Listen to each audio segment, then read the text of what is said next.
Okay, we are recording. All right, so welcome everybody, and thank you so much for coming on tonight for us to learn together. As you see on the screen, we have a source sheet. And my husband's going to help me scroll through it, so I don't have to worry about that. But if you would like, I am putting in the chat just before we get started to everyone. This is the link to my source sheet. So some people I know in a class sometimes like to open up another window and have the source sheet available like that. So if you want to, you can. If not, you can just look at the screen. Okay. All right. So tonight, I just wanted to say before I got started, this Shiur, which is about Mordechai, Mordechai, the character in Megillat Esther, is in memory of my father, whose Hebrew name was Mordechai. Mordechai ben Eliakim Getzel Vitzipar Malka, and it was just recently his first yahrzeit. So I wanted to dedicate this learning in his memory and also in the memory of a friend of mine from Houston who sadly passed away recently, Daniella Hampel. Today is actually her birthday, so I wanted to also kind of keep her in mind in our shiur. So tonight's class is we're going to learn together about Mordechai. I titled the class, Will the Real Mordechai Please Stand Up? But as I was finishing it up, I think it's better named maybe Mordechai's Origin Story, which I thought was a better title, but I already had made the sheet, so leaving it for whichever. What I want to talk about tonight is Mordechai, right? And like I said, the title, like what are his origins? Where does he come from? And what do we know about him? And what I want to suggest for tonight is that the things that we learn about him from the Megillah show us where he came from, and not just mean like where he came from, who his actual parents were, but where his ancestors, where he really was from way, way back. And what can we learn about Mordechai by knowing what his origins were? And hopefully we're going to discuss that, see some great sources, some fascinating midrashim, take some close look at just some of the Torah texts. Will be great. Okay, so if you take a look at the sheet, right, the first source we have in the box is where we first meet Mordechai in the Megillah, right? We meet him in Parak Bet, Pasuk Hey, and the Megillah says, Ish Yehudi haya b'Shushan habira, u'shmo Mordechai, ben Yair, ben Shim'i, ben Kish, ish Mini. And we see how it's translated here. A Judean man lived in Shushan, the castle. Sometimes we'll translate it as the capital city. And his name was Mordechai, the son of Yair, the son of Shim'i, the son of Kish, and he was a Benjaminite. All right, so if I asked you, what do we know about Mordechai so far? And you had to make a little fact list. What would you say? Please feel free to answer and unmute. He's the son of Yehuda. Okay, he's a Yehudi, right? And we can just go through the pasuk. He's from the tribe of Benjamin, isn't he? Yes, and he's from the tribe of Benjamin. You see from the pasuk, it says, "Oh, he is an Ish Yehudi. He lives in Shushan. His name is Mordechai, and he's the son of Yair, the son of Shim'i, the son of Kish, and he was from Benjamin." So, what I would like to highlight tonight is the two things that we see about him. We see in this pasuk, really, we see two tribes. All right, so we just had one. He's from Benjamin. And what's another tribe that you see in the pasuk? Judah. Judah, right? So it says, oh, it sounds like he's from Benjamin, and he's also from Judah. So some people say, some of the Parshanim, some of the commentaries say, well, when he's really from Benjamin, but when it says he is an Ish Yehudi, that just kind of means like a Jewish person, and that's not his tribe. But I'm not going to accept that. I think there's some other answers, and we're going to look at a different answer right now. Okay, so if you look in the next box, you see where we have the question in red. Here's a question from the Gemara. The Gemara in Masachet Megillah, page 12b, says, this seems like a contradiction. It says that he is a Yehudi coming from the tribe of Judah, but then it says that he is from Binyamin, coming from the tribe of Benjamin. So, which one is it? How could he be from, which tribe is he really from? And that's the Gemara's question. And then the Gemara gives a bunch of different answers. but I have brought over one because that's kind of the route I'm gonna go with tonight. And you see the answer says, Rabba Barchana said, Rabba Bar Barchana Amar Rabbi Yeshua ben Levi, Aviv mi Binyamin, v'imo mi Yehuda. Here's how we're going to solve the problem. Really, he from two different tribes. His mother is from Yehuda. His father was from Benjamin. Therefore, in this pasuk, we have both of those tribes, both of those tribes listed. Great. That's how the Gemara solves the problem. Okay, so now we're going to explore who were these men, right? The tribes, Binyamin and Yehuda. We're going to take a look at some sources related to each of them, each one, Yehuda and Binyamin. We're going to see that interestingly, they have some similarities between them. And then we're going to bring those traits that we see, those sources back into the Mikvah to Mordechai. All right, so moving on. Okay, so now we see Yehuda, and we're going to take a look at his origin story, meaning not Yehuda the tribe, but Yehuda the man, the individual in Sefer Breshit in the book of Genesis when he is born. So you might be familiar with the story. If you're not, we have the text right here. And here is what happens when Yehuda is born. So we need a little bit of a background, a context for Yehuda's birth. And so we're going to start with the beginning. Okay, so the text says in Breshit, the Chumash says, Vayar Hashem ki snua Leah vayiftach et rachma v'Rachel akara. God saw that Leah, remember, Yaakov was married to Leah and to Leah's sister Rachel. Yaakov really wanted to marry Rachel. He kind of gets tricked first into marrying Leah, then he also marries Rachel, and there's a lot of tension in the family over this. And God sees that Leah is hated. Yaakov really wanted to marry Rachel. Now he's kind of also stuck with Leah. And so what does God do? God opens up her womb. Vayiftach et rachma. So now God, and it sounds like maybe Leah would not have been able to have children, but God has now helped her along. God opens up the womb. Rachel is an akara. Rachel is barren. She is not having any children at this point. And then here we have Leah. She's going to have one after the other. In this text that I brought, she's going to have one son after the next, 4 boys, one after the other. So let's take a look and see the naming of all of these boys.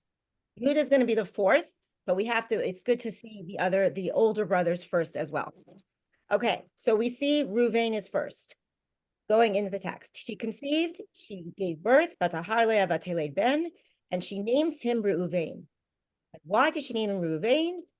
Because she said, Hashem has seen my affliction. Surely now my husband will love me. I think we all know, when you have a tense and problematic marriage, maybe having a baby is not always the fix, but that's kind of what Leah is hoping for. I'm having this trouble. I don't really have Yaakov's affection, love like I want, but if I have this child, now I'm going to, give him a son. So now maybe God is going to love me because my husband, Yaakov is going to love me because Hashem has seen my affliction. That's Reuven's name. Then she gives birth again. And this next son is named Shimon. And she says, why? Because Hashem has heard that I am hated. So now Hashem gave me another son. Also, these two reflective of the situation that she is in with her husband Yaakov, where she does not feel like he is affectionate to her, like he loves her. Then we have son number 3. She conceived again, Vatar Od, Vatele Ben, and she has another son, and she says, Hapam Yelaveh Ishi Elai. Now my husband will attach himself to me, because I have given him 3 sons. And she names this child Levi. So you can see these 3 sons, there's something in common with all of their names. They're all named where Leah is kind of saying, I am in a bad state, right? There's this sadness I have, this frustration that I have, possibly this anger that I have because my husband does not seem to love me like the way I would like him to. And here's Rachel, on the other hand, getting all the love. So she is naming the children to reflect her situation. Then we get to Yehuda, son number 4. Atar Od, and you can see it in bold. on the screen. Batar od vateled ben, and she conceives again, gives birth to a son, and now she says, Hapam odet Hashem al ken karashmo Yehuda v'tamod miledet. So she says, this time I'm going to thank Hashem, and she names him Yehuda, and then she stops giving birth. She doesn't have any more children. She will have some children later on, but she doesn't have any more children anymore. Okay, so what happened, do you think? You see that Yehuda's name is totally in a different category, right? His name is about thanking Hashem. It's not anymore about, I hope Yaakov will love me. Any thoughts, suggestions? Why do you think she named him in this fashion, with this explanation of his name?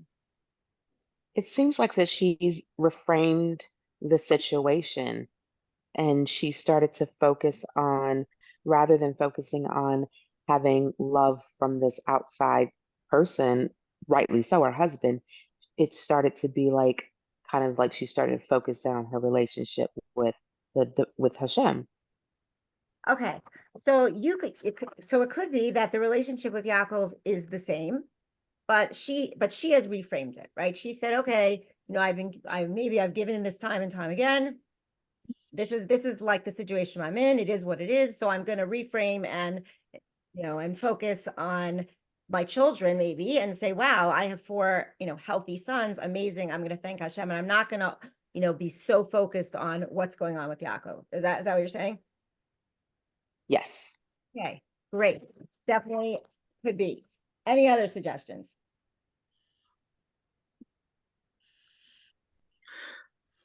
Also, Well, she's not sad. Okay, I don't wait. Go ahead, Evelyn. It's also she's not sad. Okay, so she's not sad. And why do you think she's not sad? If you had to make a guess. Maybe 4 times the charm. The charm, so her situation maybe has improved with her husband. Well, it's kind of like I think what Stacy said. It's she's not thinking about her husband anymore. She's a joyful mother of children. Okay, so focus on the kids. Okay, Rabbi. What strikes me about Yehuda's naming ethos is that it's very active, as opposed to in the first 3 cases it was circumstantial. Leah was in a position perhaps of passivity, but here she's in her own right. It's not contingent on Yaakov. And she seems to be very much taking she's her own person when she names him. Right. Okay. So that could be, and we don't really know, right? It could be that she changed.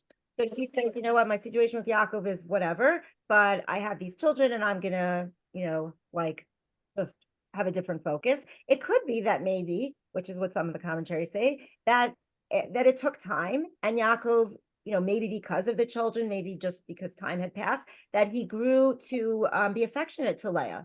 Even though I don't think anyone disagrees that Rachel was always number one, but that there was kind of a shift.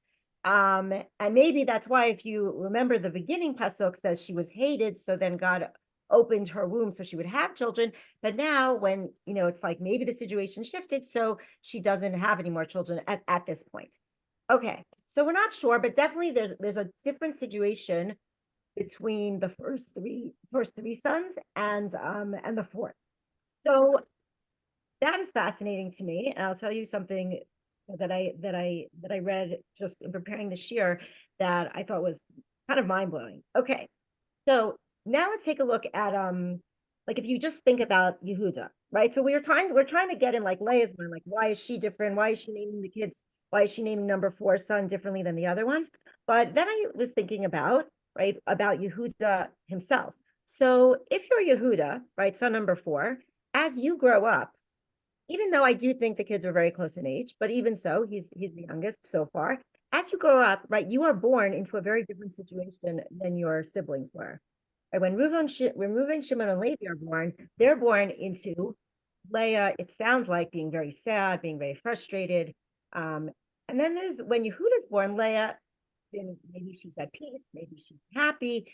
There's definitely there's less stress, I think, in the family. And perhaps that's why, right, Yehuda is born into a family dynamic that is not stressful and not so tense. And, maybe there's not fighting between, at this point, Rachel and Leah, or Leah and Yaakov, and she is like doing okay. And that, I think, changes how you feel. Everybody knows, right? Sometimes, I see my sister's on this year, right? We're only 3 years apart, but sometimes we had a different experience growing up because I'm a little younger and she's a little older. So I think, and this is going to lead into the next point, which is we see Yehuda, which I think we all know about Yehuda, that he is quite a leader amongst his brothers.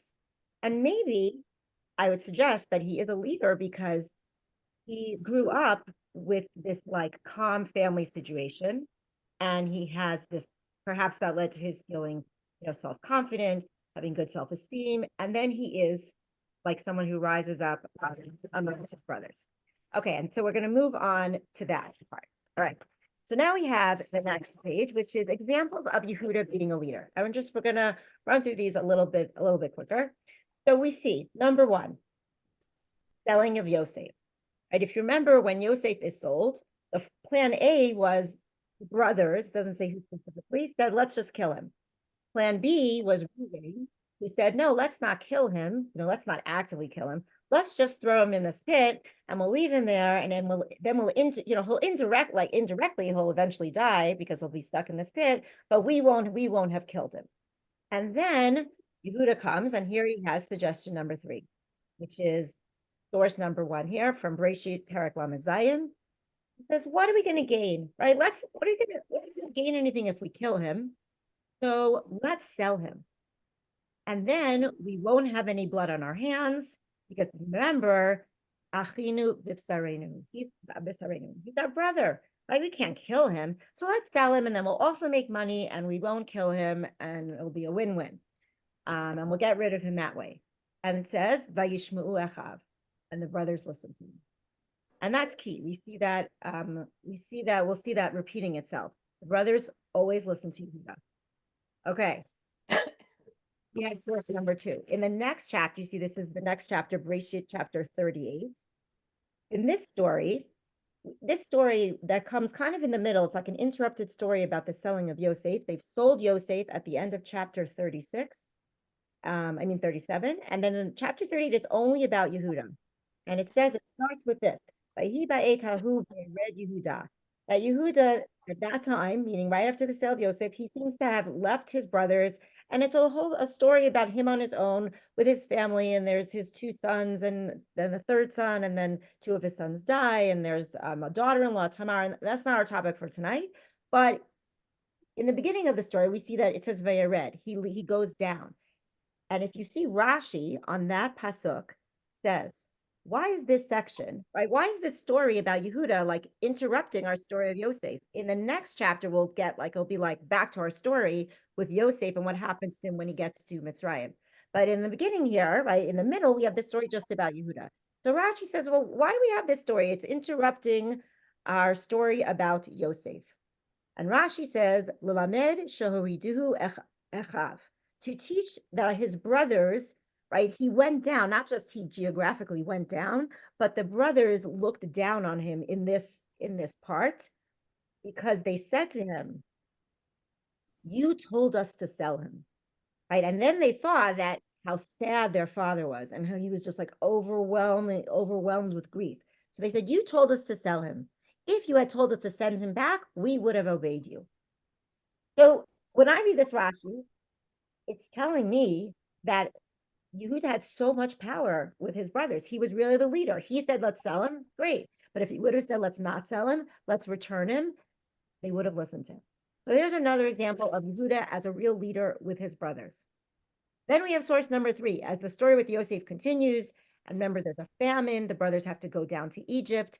And then they have to, Yosef says to them, although they don't know it's Yosef, if you want to come back and get food, right, you have to bring, and he takes one of the brothers prisoner. He goes, if you want to release him and then you'll have more food, you have to bring your youngest brother, Binyamin. And when they tell Yaakov, the brothers come back and they tell their father, this guy in Egypt, this head guy said we have to bring our brother Binyamin. Yaakov says, no way, right, I'm not letting him go. And then they really wait until they are starving again. And then Reuven tries to convince Yaakov, and it does not work. And only then Yehuda tries to convince Yaakov, and it works. Right? You see in source number 3, Yehuda says to his father, Shilcha hanar iti. Send the boy with me, meaning send Binyamin, and we'll go and we will live and not die. And I guarantee him. And Yaakov listens to him.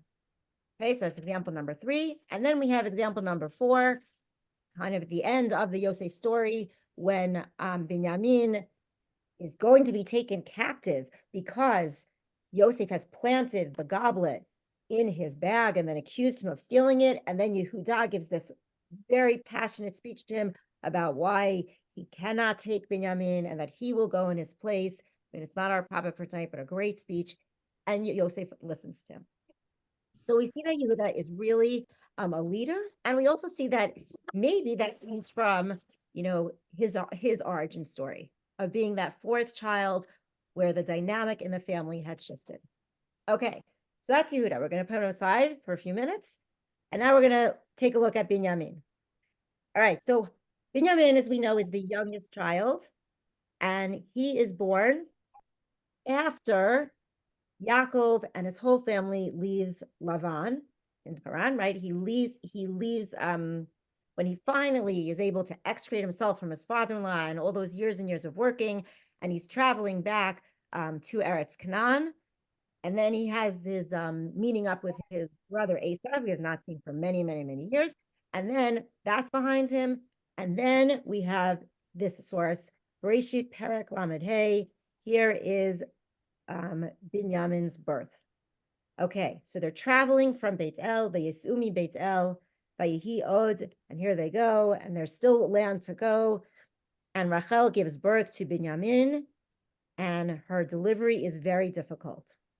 And then the midwife says to her, don't be afraid, because this one also you're going to have another son. But it's a very, very difficult birth. Vayihi B'tzeit Nafsha, she is dying. And she seems to know it. Kineta Vatikra Shmo Ben Oni.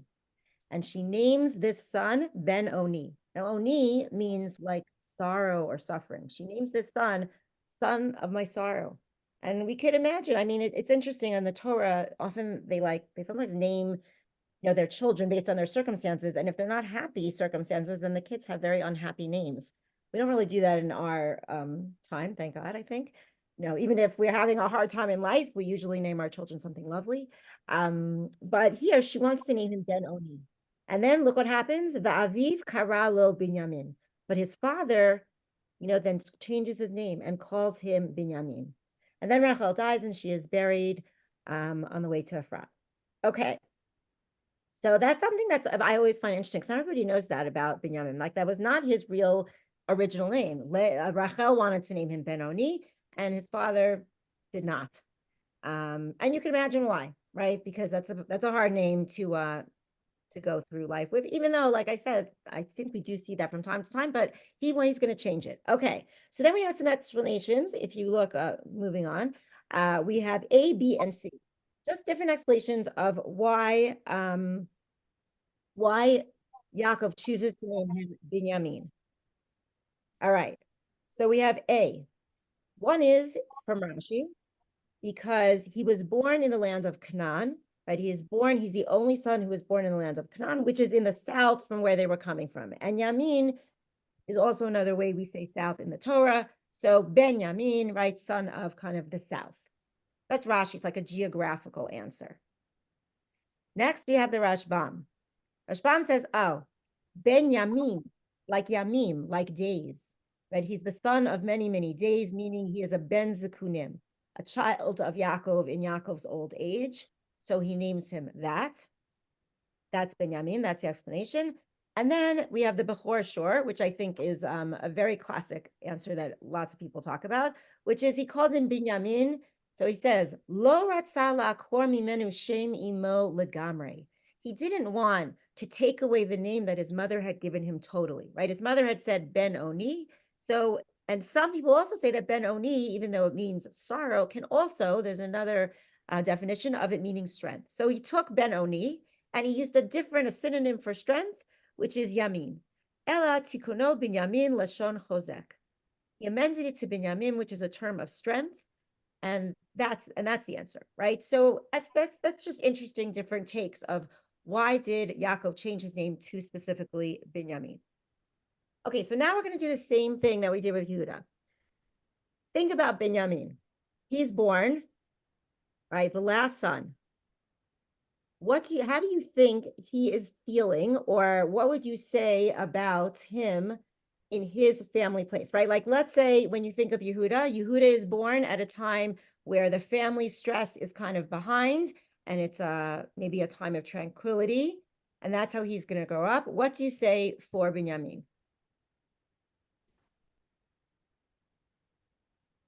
How is he growing up? Guilty that he killed his mother. Okay, guilty that he killed his mother. What else? Yeah, I just think in a time of, in a time of sadness, that, Rachel was Yaakov's first and real love. And while it's obviously joyful to have a son like Benjamin, there must have been sadness in the family at the time, especially from Yaakov. Okay, sadness. All right, great. Also, on top of that, just to add to that, right, Binyamin is born, and then when he is a child, right, then what happens next? The big thing in the family. His brother is sold to Egypt. Right, the whole Yosef story, right? We never feel like Binyamin is at fault. And when they go down to Egypt with him, we don't think he's a child anymore. But, in the beginning, right? You remember Yosef is in Mitzrayim for many, many, many years till the famine happens, and then they they have the back and forth to go. So he's a child growing up, like you said, right? So he doesn't have his mother, and he doesn't have, he has lots of other brothers, but he doesn't have, his full brother Yosef. And yet, I would imagine that, their absence is a huge presence in the family, because I'm sure he hears about it, and there's all of that going on. So that's one side of him.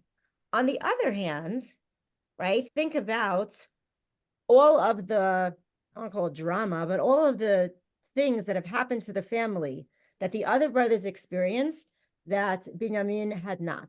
Like, right, so the other brothers are born when Yaakov is living still with Lavan. And I imagine that's always a tense situation, right, with the father-in-law and Lavan's other sons. And then he's going to leave, but then he's not going to leave. He's going to work longer. And I think that there was tension with Rachel and Leah that, happens again with the story with the Dudaim. So there's a lot going on with when growing up in Haran with Lavan. Then, if you remember what happens after that, we have the rape of Dinah, right? It's not born then. Then we have the drama with Lavan, perhaps the jealousy, the tension between Rachel and Leah. And then he comes after all of that, right? The reunion with Esav, that stress. Is Esav going to kill everybody? If not, is he going to forgive Yaakov? And then comes Binyamin. So I think he has both. He has, on the one hand, this sadness and this loss that he lives with all the time of the brother who's missing, or, the brother that Yaakov thinks was killed by a wild animal. And he doesn't ever, I would think, not, he doesn't really know him or remember him. And then he has his mom with the guilt of, my mother died while giving birth to me, and I don't have my mother. And, the other brothers have their mothers. So he has both of those things. And I would imagine that makes him kind of very aware, right? His birth story is also very influential to him.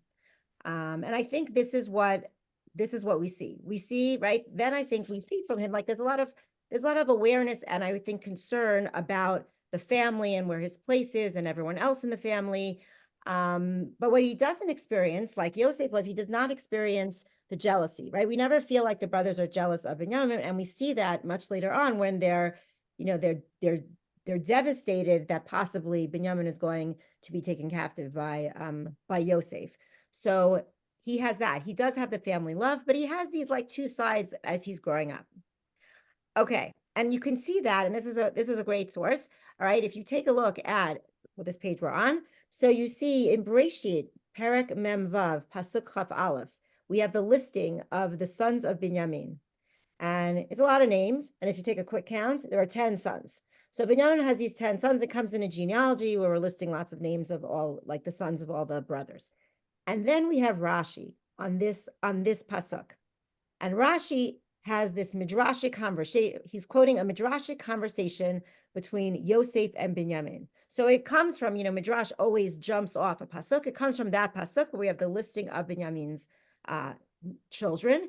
And then we have this conversation. It's a great midrash. So it says that Yosef asks Binyamin, do you have he says to Binyamin, do you have a brother, right? A full brother, like from the same mother as you? And he says, yeah, I had a brother, but we don't know where he is. Meaning he's talking about Yosef to Yosef. And then he says, do you have any children? Yosef asks Binyamin, and Binyamin says, yeah, I have 10. And what are their names? Says Yosef. And he lists all of their names. And then Yosef says, what are the ideas underlying those names? Like, why did you name them those names? When someone says, oh, that's an interesting name. Why did you name him that? And he says, Kulam al shem achiv v'hatzarot shematzau v'chule. They have all some reference. They all have a connection. Every single one of my children's names has some kind of connection to my brother and the troubles that have befallen him. And if you see, the Hebrew here is much shorter than the English, because in the English, they go through it, which we don't have to, but it's fascinating to read. Like, for example, one is called Bela because he disappeared. My brother disappeared among alien nations. One is called Becher because he was the Bechor, the firstborn of my mother. And every name has a link to Yosef and what happened to him. So to me, it's a great midrash, because what is this now? Did he actually have this conversation with Yosef? I don't know. Not really important, I think, for our purposes. What's really important is, what is the midrash telling us? It's telling us that the sale of Yosef and Yosef's missing in action from the family was something that was very influential to Binyamin, right? His family story, that therefore he had, it was so influential to him that he named his sons like connected to it. We also see then that, like, all the brothers, and we have this last source here, that there is Binyamin hugging and crying, and Yosef is also crying and hugging him.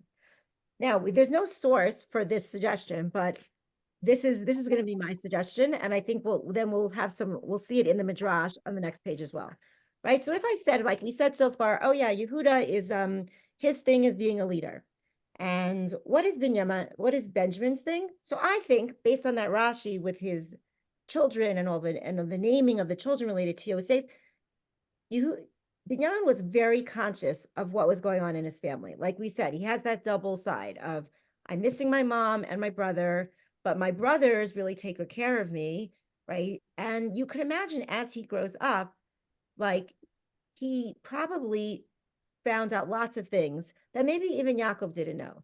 And that's what the Midrash kind of suggests, that he probably had a lot of conflicting feelings about his brothers. They're great brothers to him, but he probably heard about the jealousy and about the coats and things that have happened when he was like a little kid, and how about Yosef, and positive things and negative things. And, you have to like balance all of that. Then there's his father, and he's kind of to blame for a lot of that situation, but it's his father and he loves him. So what does Binyamin do? So now we'll take a look at the Midrash on the next page. And this is a Midrash. It talks about Yehuda too, but we're just going to focus on the part about Binyamin. So if you look kind of on the bottom, it's a third line from the bottom in the Hebrew, and then like the bolded bottom part in the English. So the Midrash says, this is from Bereshit Rabbah. The Midrash says, Rachel tabsa pelach shtika, ve'amdu kol banea baalei mistirin. It says all of Rachel's children, and remember, so that's Binyamin, right? All of Rachel's children had this trait of being silent. Wisdom of silence, they call it. And masters of silence came from her. And here's the example they're going to give. That Binyamin, so they talk about the breastplate, that Binyamin, the stone that was on the breastplate for the tribe of Binyamin, it is called Yeshpeh. But if you separate those two words, it says Yeshpeh, right? There is a mouth. And this is what the Midrash says. It says, Binyamin knew of the sale of Yosef. Yodea b'mechirato shel Yosef ve'no magid, and he did not say anything. So that is what the Midrash is saying. They're saying this is a trait of Binyamin.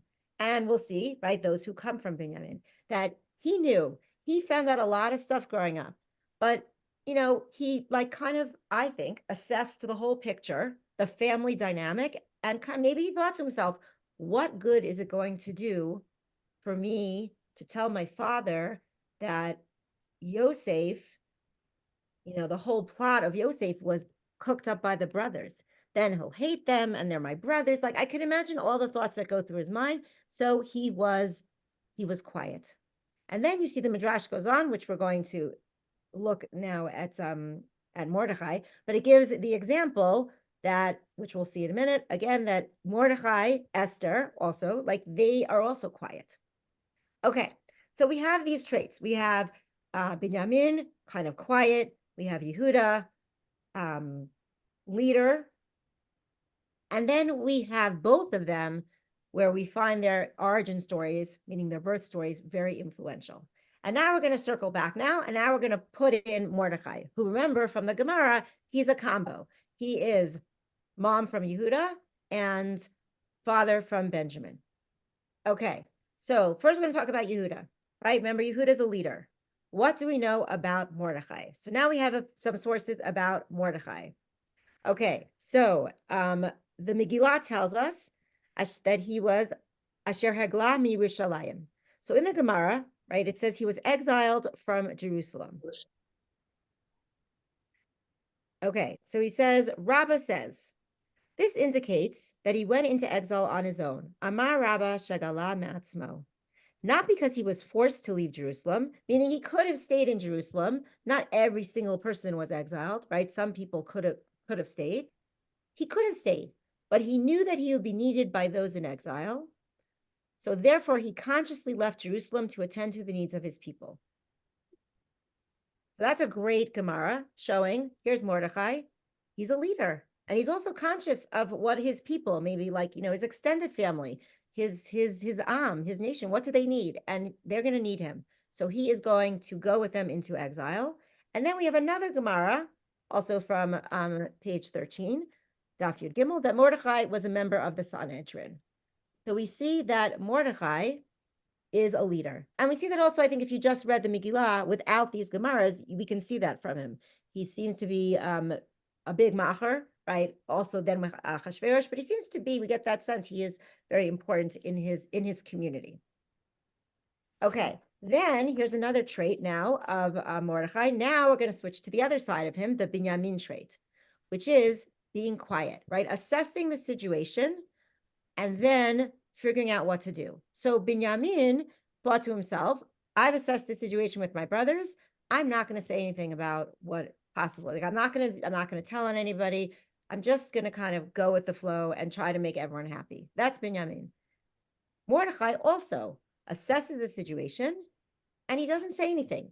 Of course, we know that then he does say something. And that's also a Binyamin trait, right? Like I'm going to be quiet and I'm going to assess until action needs to be taken, and then I'm going to take action. So here we see some of these sources related to that. On the top, we have a little excerpt from an article by Rav Soloveitchik. And he is referring to this pasuk in the Megillah, which says, every day, Mordechai mitalech lifnei Chatzer Beit Hanashim, right? Every day when Esther is taken and she's getting ready to see if she's gonna, be the queen, not be the queen, every day he would walk by to see what was going on with Esther. He would check in. Okay, and then when she's also queen, right? Then he's also always checking on her. And this is what Rav Soloveitchik writes. Had Mordechai abandoned caution and adopted the attitude of the arrogant fool, of the so-called nouveau riche, had he let everyone know that he was the father of the queen, right? If he would have said, I remember he said to her, don't tell anybody. But if he would have, he could have bragged to everybody, I'm Esther, she's my cousin, or, maybe like he was like a lot, also a side point, but very interesting. It seems like Mordechai from the Parshanim, like he was everything to Esther. He was her cousin, he was her uncle, he was her father. Some people say he was also her husband. Like he was everything to her. But he could have bragged about his relationship. I guess he should not have said he was her husband, but whatever. He could have said, I'm the one who took care of her. I raised her. But if he would have done that, says the Rav, the whole miracle would not have occurred. The miracle was made possible by Mordechai's caution and humility. He was silent. Right? Mordechai is like Binyamin. He assesses the situation and then he's quiet. He's humble. He's waiting for something to happen. And when something happens that he needs to get involved in, then he will get involved. Okay. We also see, and this is something we're very familiar with the story, right? He tells Esther, don't say anything. Don't say that you're Jewish. And she listens because Mordechai is also a Yehuda, a leader, right? So if Esther hears Mordechai says, I shouldn't say anything, she's not going to say anything. And she doesn't say anything, she doesn't say anything. But then we know on the bottom in Perek Daled, when it happens that he feels like Esther has to reveal who she is, and she has to go to the king, then Mordechai steps in, right? And he says to Esther, now is the time to act. Now is the time to end the silence, because looked at the situation and the silence and the being passive, that's not going to work for us. So now's the time that we need to take action. And he tells her, and she does. Okay. Now we're going to come to this last source, which I think is great and kind of brings a lot of this together. Okay, so remember we have had so far, we have had Mordechai has the Yehuda trait, he has the Binyamin trait, and now remember both of them, Mordechai and Binyamin and Yehuda, also very influenced by their origin story.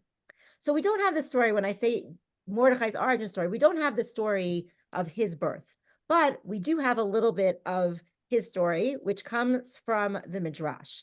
And the Midrash is going to answer this question, which I think is a great question. Okay, you see that, okay, so to understand the Midrash, since the Midrash always connects to a pasuk, we have to first just review this pasuk. So in Bereshit chapter 33, this is where we have the reunion between Yaakov and Esav. And at some point in that reunion, everyone bows down to Esav. Yaakov bows down to Esav, all of his children, all of his wives, everyone bows down to Esav. And that's what we see here. It says, the maidservants approached, they and their children, and they bowed. Leah too approached, and her children, and they bowed. And afterwards, Yosef and Rachel approached, and they bowed. Okay, we also need to know, to understand this Midrash, that Haman, who we say, right, descendant of Amalek, and Amalek, descendant of Esav. All right, so here we have Esav and Yaakov reuniting. Everyone's bowing to Esav, and Esav is an ancestor of Haman. All right, and here we have the Midrash. Now, the Midrash is going to answer this question, which is a separate question, but ties everything together, which is, why didn't Mordechai just bow down to Haman, right? Because, and this is, some people say that at the end of the Megillah, people were still upset at Mordechai, because in some way you might argue that he caused the whole problem, because if he would have just bowed down to Haman, then Haman wouldn't have been like really angry at him and wouldn't have wanted to destroy everyone who's connected to him, right? His whole nation and whatever, he just would have like gone on, they would have just lived their lives. So some people are very upset, right? Why didn't he just bow down, right? Why couldn't he just say it was pikuach nefesh? And then there's different answers, because he had an idol on his neck, or because he himself said he was like an idol. And it's one of those things that you just can't do and you have to be willing to die for. But some people say, no, he should have just done it. All right. So that's kind of part of what happens in this Midrash. But then we have a Midrashic story. Okay, so we're going to take a look at the English on the next page, and we're going to see part of this. Okay, so here it goes. Starts with a question, right? What did Mordechai say to someone who would say to him, why are you violating the king's command? Right? When people would come to him and say, Mordechai, what's up with you? Just bow down to him, right? And the king says, you have to, just do it. And Mordechai would say, we can't, because, right, it's avodah zarah to bow down to him. We can't do it. And then he says, on kind of in the middle, he says, moreover, I am of the nobility of the Holy One, blessed be he. As all the other tribes were born outside the land of Israel, and my ancestor was born in the land of Israel. So he says, and also I have like a special extra responsibility about this because I am the only tribe, Binyamin, my ancestor, remember his birth story? He's the only one born outside of Israel. I mean, sorry, he's the only one in Israel. Everyone else born outside of Israel. So I have a special, like, extra task to make sure that that we keep this, that we don't stray at all. Okay, and then they said, okay, we're going to tell Haman that. So they go and they tell Haman. And then Haman says, well, you tell Mordechai, his ancestor bowed down before my ancestor, just like it says. And then he quotes that pasuk that we read just now, right? Everyone bowed down to Esav, the maidservants, Yosef, Rachel, Leah, everyone's bowing down. So Haman says, what are you talking about? You can't bow down. Your ancestors bowed down to my ancestors. So now you should bow down to me. Right, here we go. We're like repeating it. And then Binyamin says to him, I had not yet been born. He responded, but Benjamin had not yet been born. And then they went and they told Haman that. So now we see Mordechai, right? Again, now it's really, he's taking the Benjamin origin story, which I think makes more sense, a lot of sense, because we know in the tribes, right, it usually goes like what tribe you are, it goes by your father. So he's taking more of the Benjamin story and he's saying, this is my story. My story is that I'm like extra special compared to the other tribes because I didn't bow down to anybody because I wasn't born yet. So of course I didn't bow down, Binyamin didn't bow down to Esav, and therefore I, Mordechai, am not going to bow down to Haman. And therefore we see, right, when we take a look now at, in some of this whole thing that we've gone through, we see here is Mordechai, and now we understand kind of like what makes him tick. And I like this. I like these ideas a lot because it gives you great insight into Mordechai, but also I think gives you insight. And I always think this is, preparing this also and thinking about my own father, right? It gives you insight into into backgrounds, right? We all have our own backgrounds, and sometimes I think, with my own father, whose name was Mordechai, that he has a lot of these traits. I'll just, if it's okay with you, take a minute to just talk for a minute about my own father.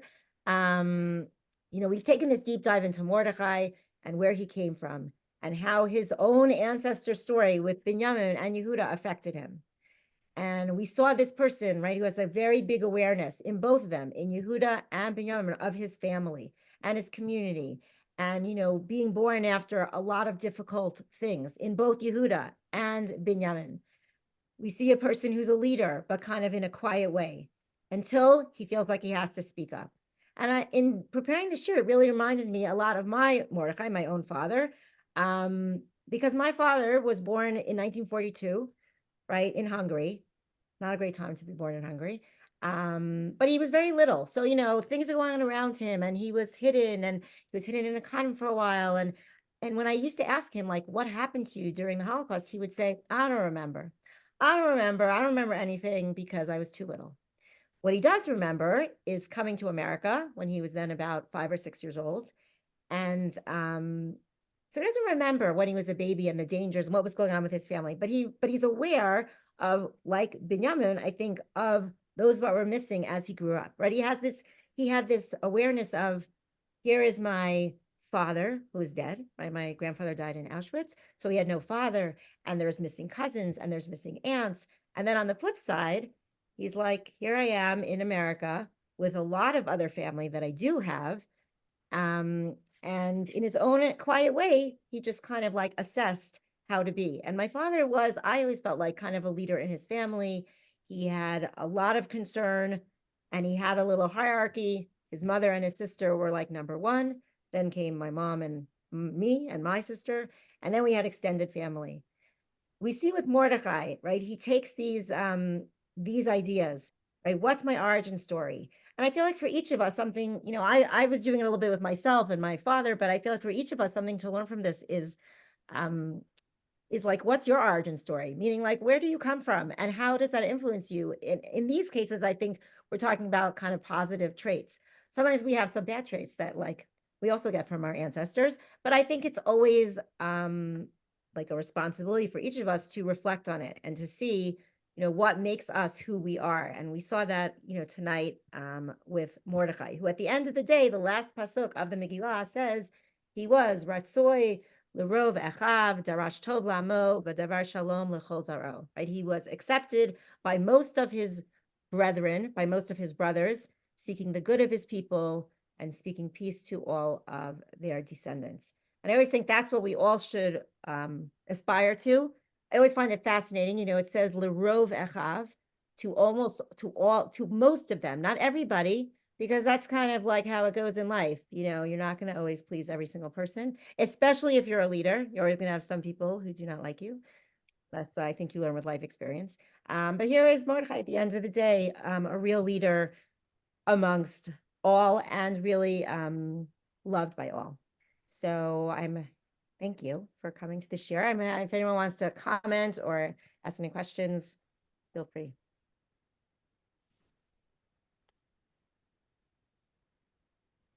Okay. Thank you. I really enjoyed it.